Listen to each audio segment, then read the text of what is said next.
इस पवित्र धरती पर आकर मन गदगद हो गया है।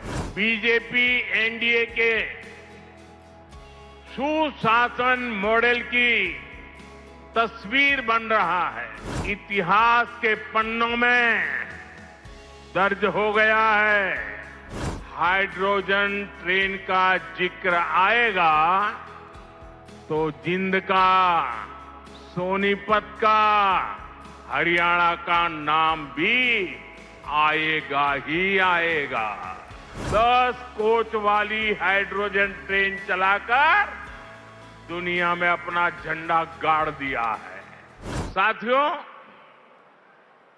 जिंद की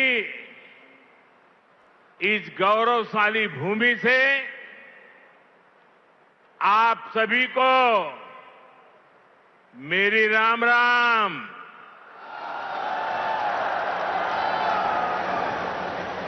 आज इस पवित्र धरती पर आकर मन गदगद हो गया है। यह कोई साधारण धरती नहीं से। यह धरती इतिहास, वीरता, धर्म और गौरव की धरती से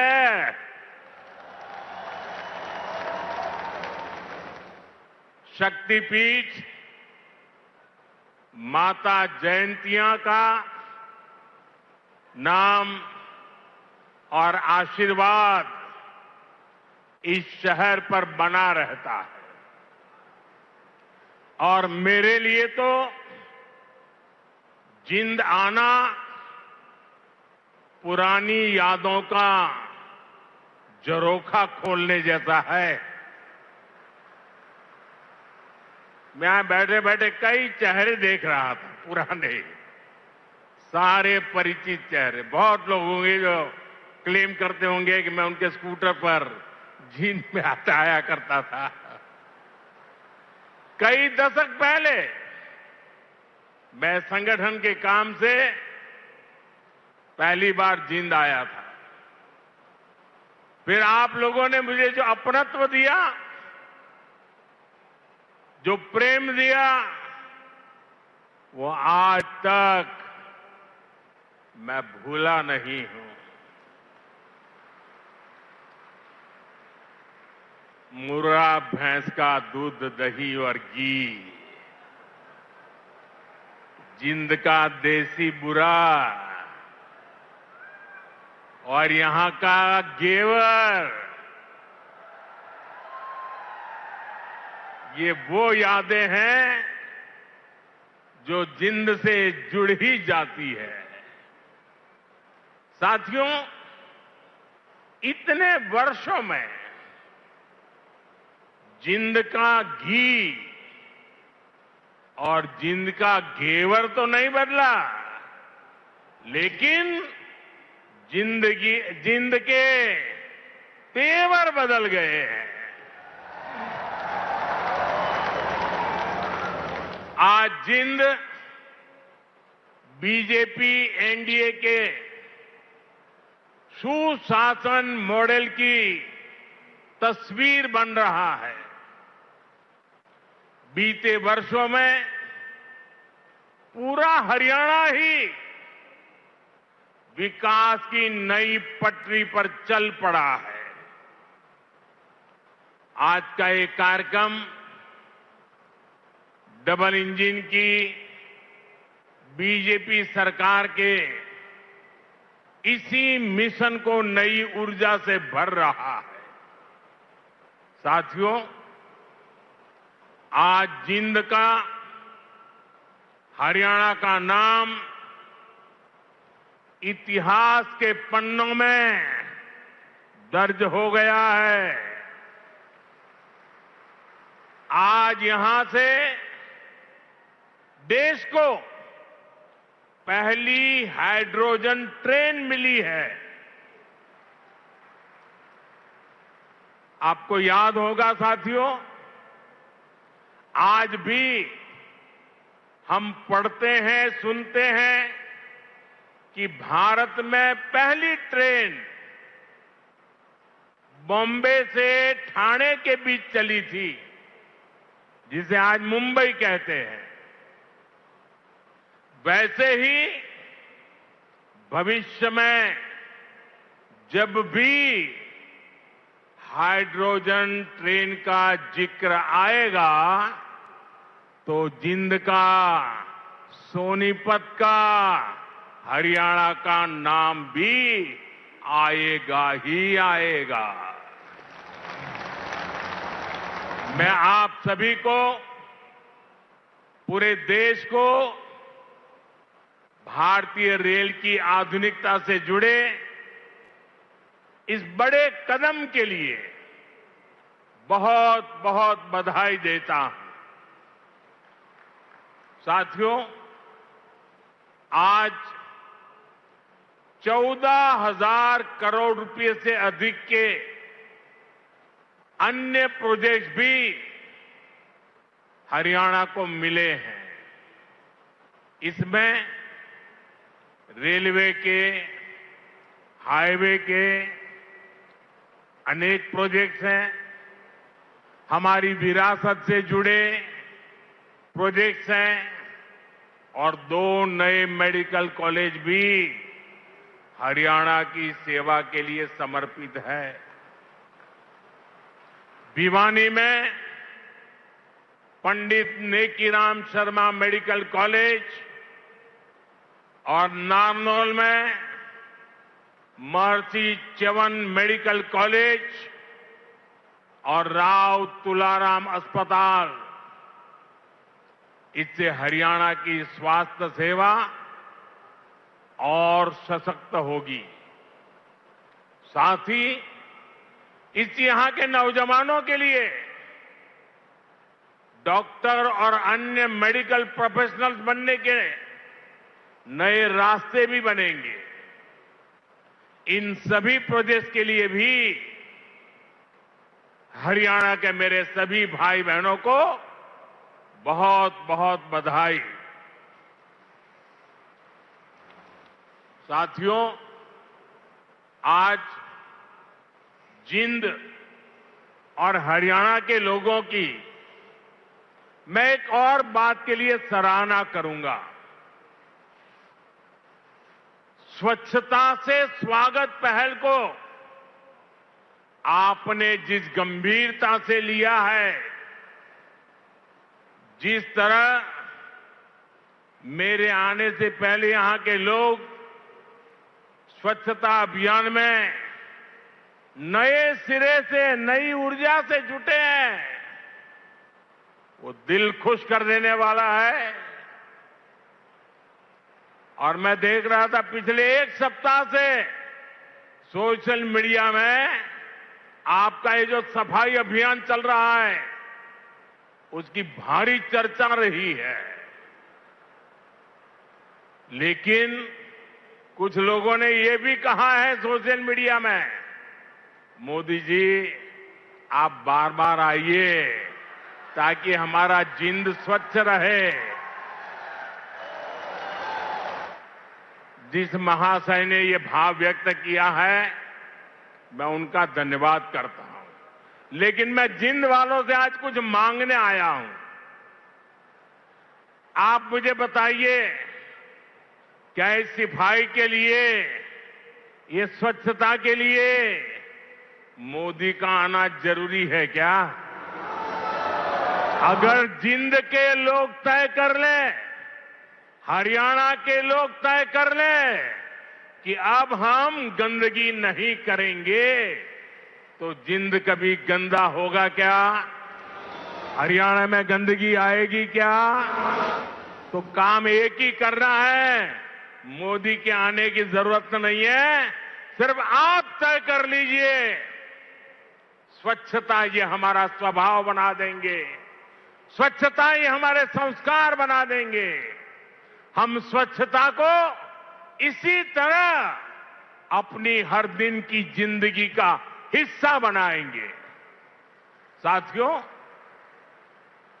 अगर हम रेलवे के इतिहास पर नजर डालें तो पाते हैं कि 19वीं सदी के रेलवे की पहचान स्टीम इंजन से बने थे। 20वीं सदी की पहचान डीजल और बिजली से चलने वाली रेल बनी और अब 21वीं सदी की रेल हाइड्रोजन से चलने वाली है। आज भारतीय रेल ने भी 21वीं सदी की इस टेक्नोलॉजी में एक बड़ा स्टेप लिया है। आज जिंद से सोनीपत के बीच हाइड्रोजन ट्रेन चली है। अभी ये सफर 90 किलोमीटर का है, लेकिन भविष्य में इसका विस्तार होने की बहुत संभावनाएं हैं। हम इस पर रिसर्च करते रहेंगे, लागत कम कैसे हो इसका तरीका ढूंढते रहेंगे, एफिशिएंसी कैसे बढ़े इस पर काम करते रहेंगे और बड़ी जांच पड़ताल करते करते एक के बाद एक कदम उठाते जाएंगे। दुनिया में हाइड्रोजन ट्रेन अभी अभी आई है, करीब 7-8 साल पहले ही अस्तित्व में आई है। अभी दुनिया के 3 या 4 देश ही हैं जिनके पास हाइड्रोजन ट्रेन चलाने का सामर्थ्य है और जिन देशों में अभी ऐसी हाइड्रोजन ट्रेन भी चल भी रही है वहां बहुत शुरुआती दौर में है।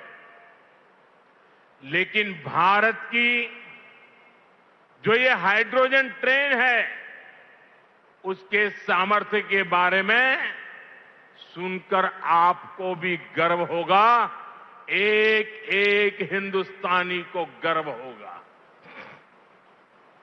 साथियों, जिंद से सोनीपत को चलने वाली हाइड्रोजन ट्रेन दुनिया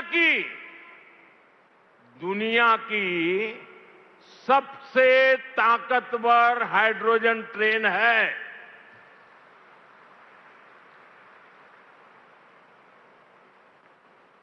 ये हाइड्रोजन ट्रेन 3200 हॉर्स पावर की है, 3200 हॉर्स पावर। और सबसे ताकतवर ही नहीं, भारत की हाइड्रोजन ट्रेन सबसे लंबी भी है।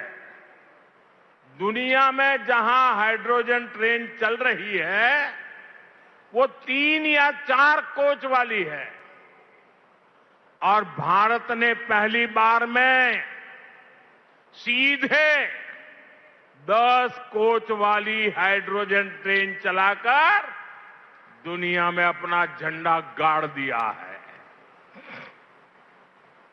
साथियों, मैं आपको गर्व की एक और बात बताना चाहता हूं। भारत की यह हाइड्रोजन ट्रेन धुआं रहित तो है ही, ये मेक इन इंडिया का भी एक बहुत सफल उदाहरण है। इस हाइड्रोजन ट्रेन को भारत के ही इंजीनियर्स ने डिजाइन किया है, भारत की ही कंपनी ने इसको बनाया है। साथियों, यह हाइड्रोजन ट्रेन बाकी ट्रेनों से बिल्कुल अलग है। इसके लिए पूरा सिस्टम अलग चाहिए, पूरा इंफ्रास्ट्रक्चर अलग चाहिए। यहां जिंद में भी इसके लिए तमाम सारी व्यवस्थाएं बनाई गई है और साथियों, आने वाले समय में यहां हाइड्रोजन ट्रेन से जुड़ा और भी इंफ्रास्ट्रक्चर बनेगा। नई नई फैक्ट्रियां लगेगी जो हाइड्रोजन ट्रेन नेटवर्क की जरूरतों को पूरा करेगी। यानी इस ट्रेन से हरियाणा के नौजवानों के लिए रोजगार के अनेक नए अवसर बनने तय है। साथियों, पिछले 12 वर्षों में भारतीय रेल में जो ये बड़े बदलाव हुए, इससे भारत को एक और फायदा हुआ है। आप देख रहे हैं कि पिछले कई महीनों से पश्चिम एशिया में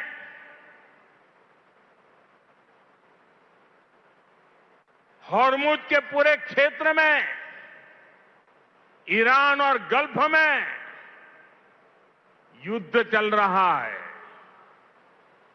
और जिस समुद्री रास्ते से, हॉर्मुज से भारत बहुत बड़ी मात्रा में पेट्रोल, डीजल, एलपीजी गैस, हमारे किसानों के लिए खाद उसी रास्ते से आता है, उसी समुद्री मार्ग से आता है। लेकिन पिछले 3-4 महीनों से ये रास्ता निरंतर युद्ध का मैदान बन चुका है, संकटों से घिरा हुआ है। साथियों, अगर 2014 से पहले अगर ये स्थिति आती तो आज हिंदुस्तान का रेलवे का काम पूरा का पूरा ठप पड़ा गया होता, क्योंकि उस समय 2014 में देश का बहुत बड़ा हिस्सा था, ऐसा था जहां हमारी ट्रेनें सिर्फ और सिर्फ डीजल से चलती थी। अब आप सोचिए, अगर डीजल आना बंद हो गया होता और डीजल से चलने वाली ट्रेनें कैसे चलती, देश कितने बड़े संकट में आ जाता। लेकिन साथियों, 2014 की स्थिति नहीं है ये मोदी है।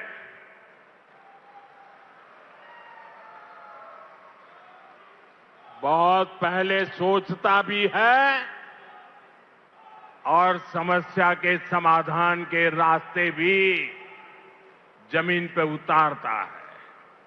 आप सोचिए, भारतीय रेल के बिजलीकरण की शुरुआत, ये सुनकर के भी ये चौंक जाएंगे आप लोग।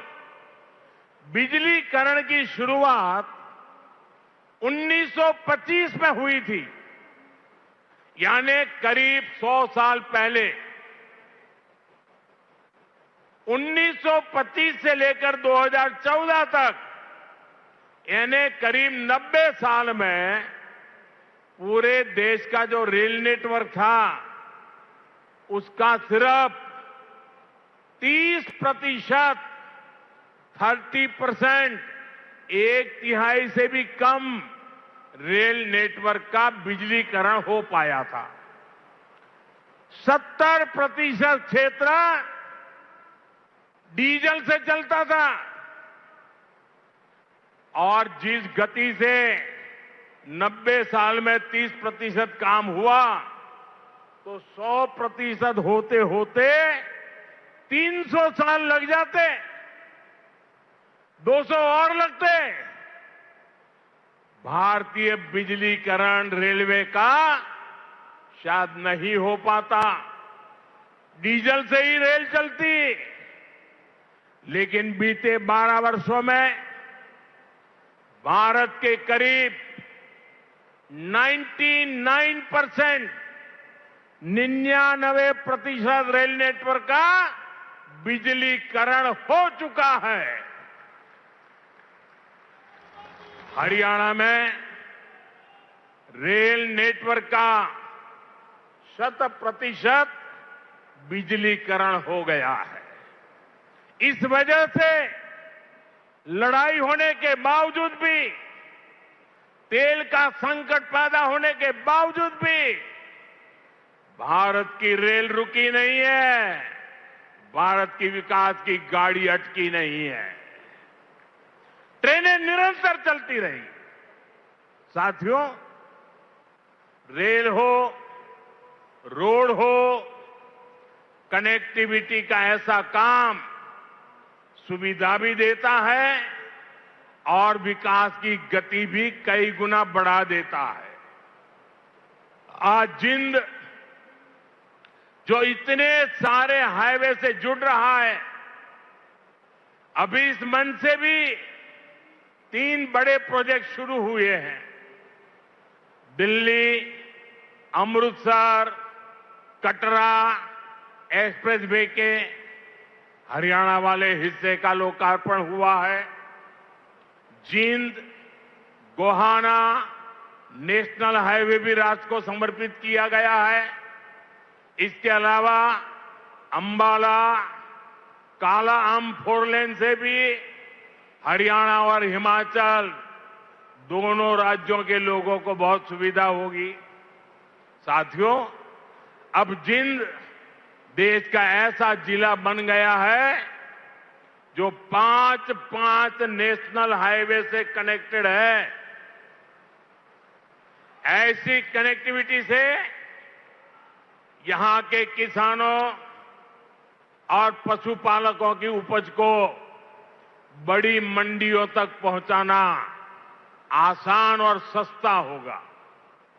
इससे उद्योगों को बल मिलेगा, पर्यटन को पंख लगेंगे और इससे बड़ी संख्या में नए रोजगार भी बनेंगे। साथियों, आप सभी जानते हैं, अभी मैं कुछ दिन पहले ही इंडोनेशिया, ऑस्ट्रेलिया और न्यूजीलैंड की यात्रा से लौटा हूं।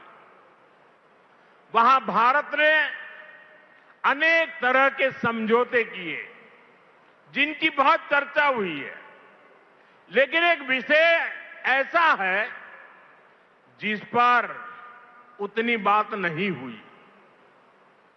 ये विषय मेरे देश के और विशेषकर हरियाणा के युवाओं से जुड़ा हुआ है और वह विषय है खेलकूद, स्पोर्ट्स।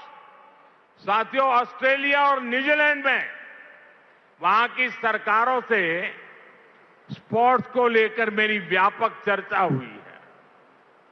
इन दोनों देशों के साथ मिलकर आने वाले समय में हम स्पोर्ट्स इंडस्ट्री, खिलाड़ियों की ट्रेनिंग, ऐसे अनेक मामलों में बहुत सारा काम साथ मिलकर करने वाले हैं। इससे हरियाणा के युवाओं को भी बहुत लाभ होगा। साथियों, आज भारत में स्पोर्ट्स को फिटनेस और रोजगार का बड़ा माध्यम बनाया जा रहा है। हमारी सरकार ने नई नेशनल स्पोर्ट्स पॉलिसी खेलो भारत नीति भी बनाई है। खेलो इंडिया अभियान से लेकर टॉप स्कीम तक आज खिलाड़ियों को अभूतपूर्व सुविधाएं मिल रही हैं। उन्हें हजारों रुपयों की आर्थिक मदद दी जा रही है। यहां हरियाणा में भी भाजपा सरकार खेल और खिलाड़ियों को बहुत प्रोत्साहन दे रही है। साथियों, आज ये कार्यक्रम भले हाइड्रोजन ट्रेन का है, दूसरी विकास परियोजनाओं का है, लेकिन मैं आज यहां के नौजवानों से एक और बात भी कहने आया हूं। आप सभी जानते हैं, साल 2030 में भारत कॉमनवेल्थ गेम्स को होस्ट करने वाला है। 2036 में ओलंपिक गेम्स भारत में हो, इसके लिए भी हम पूरी तैयारी कर रहे हैं। इसलिए हर खिलाड़ी को जोरदार तैयारी करनी है, पूरा दमखम लगाना है। मैं आपको विश्वास दिलाता हूं कि डबल इंजन की बीजेपी सरकार आपको हर सुविधा देगी और जो 36 के ओलंपिक को देखना चाहते हैं, आज जो 5 से 12-15 की उम्र के बच्चे हैं ना, हमें उस पर ध्यान केंद्रित करना होगा। और एक बात और भी बता दूं, आने वाले समय में अहमदाबाद में world police and fire games जो होने वाली है, मैं हरियाणा के साथियों से कहूंगा कि आप इसके लिए भी खूब तैयारी कीजिए। मुझे पक्का विश्वास है हरियाणा के बेटे बेटियां हमेशा की तरह इनमें भी अपना परचम लहराएंगे। साथियों, हरियाणा की डबल इंजन सरकार सबका साथ सबका विकास के मंत्र पर चल रही है। नायब सिंह जी के नेतृत्व में हरियाणा सरकार यहां के नौजवान हो, किसान हो, बहनें बेटियां हो, सबके लिए बेहतरीन काम कर रही है। बिना खर्ची पर्ची के नौकरी देने का जो रास्ता हरियाणा सरकार ने दिखाया है वो इतना आसान नहीं था, लेकिन ये भाजपा सरकार ने करके दिखाया है। साथियों, यहां के किसानों का हित भी हमारी प्राथमिकता में है। जिंद की मंडी तो हरियाणा की सबसे बड़ी मंडियों में से एक है। डबल इंजन की भाजपा सरकार के कारण हरियाणा के किसानों को बहुत लाभ हो रहा। पीएम किसान सम्मान निधि से हरियाणा के किसानों को करीब 8,000 करोड़ रुपए मिल चुके हैं। इसमें जिंद के हमारे किसानों को भी 600 करोड़ रुपए से ज्यादा मिल चुके हैं। साथियों, हमारा देश संस्कार और संस्कृति का देश है और ये क्षेत्र तो इस समृद्ध विरासत का बहुत बड़ा केंद्र है। ये जिंद की धरती है जहां महाराजा रणजीत सिंह का गौरव भी है और पांडवों की आस्था भी है। पांडु पिंडारा और रामराय जैसे पवित्र तीर्थ आज भी लाखों श्रद्धालुओं को आस्था के केंद्र है। साथियों, आस्था और अध्यात्म की यही विरासत है जिसे आज का भारत सहजता भी है और अब अगली पीढ़ी तक पूरे मान के साथ पहुंचाता भी है। इसी भाव के साथ आज कुरुक्षेत्र में एक सिख म्यूजियम की आधारशिला रखी गई है। हरियाणा का ये नया संग्रहालय भारत की महान गुरु परंपरा को अगली पीढ़ियों तक पहुंचाएगा। साथियों, हरियाणा अब तेज विकास के पथ पर दौड़ रहा है। खेती हो या फिर उद्योग, ये दो ऐसे पहिए हैं जो हरियाणा को सशक्त कर रहे हैं। आज जिन प्रोजेक्ट्स का शिलान्यास और लोकार्पण हुआ है, उनसे हरियाणा के विकास को और गति मिलेगी और हरियाणा का ये तेज विकास विकसित भारत के सफर को और ऊर्जावान करेगा।